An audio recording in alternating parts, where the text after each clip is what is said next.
Okay. Here is how I also sent a um, excerpt from the actual training that we got. To be honest, sometimes it works, sometimes it doesn't. Before, I used to use this SAP projector. It's on the SAP calculator that the Office of the Registrar sent. If you don't have it, shoot me a call and I'll send you my copy.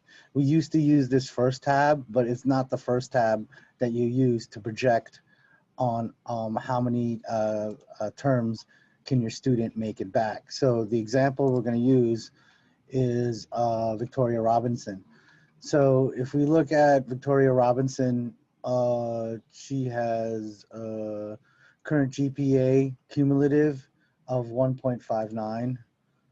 So she is, I believe, select from drop-down menu, bachelor's, undergraduate, and cumulative GPA is 1.59. And current rate of progress, let's go back to here.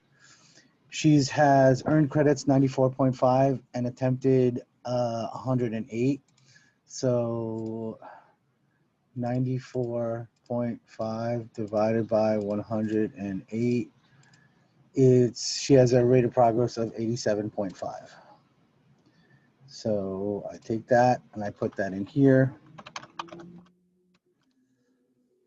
So with that, how long would it take with the current rate of progress and to get that GPA to the minimum standard? Now, you're supposed to kind of like put real courses in here, but I just put course 1, course 2, because, you know, I could sit and try to predict which courses she's going to take or which courses I'm going to give, but I just put course 1, course 2. So let's say we want to have her have B's this whole entire time, right? So for term 1, she has to get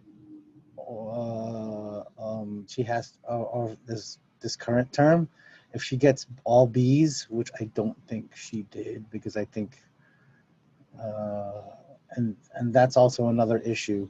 I don't know what her grades are for the current, but in theory, if she it goes if she gets B's, well, how's this? Let's look at worst case scenario. She fails both classes.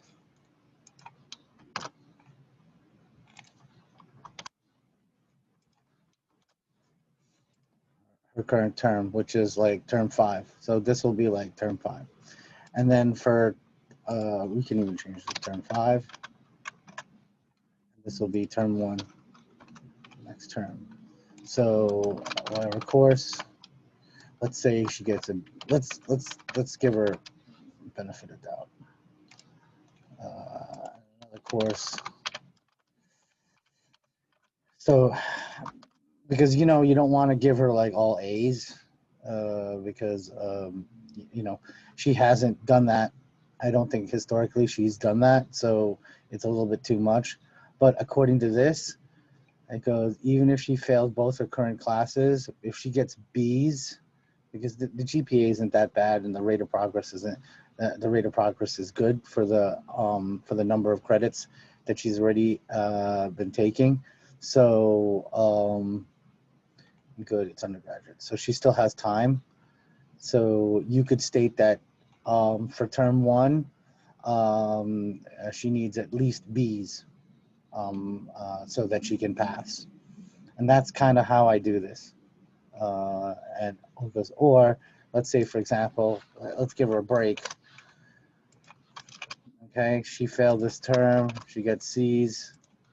She just has to pass in term 1, right? A rate of progress will pass with the GPA is it, when it has this, it doesn't mean it means that it won't make it won't be enough. But if she then in term 2, so if she gets B's,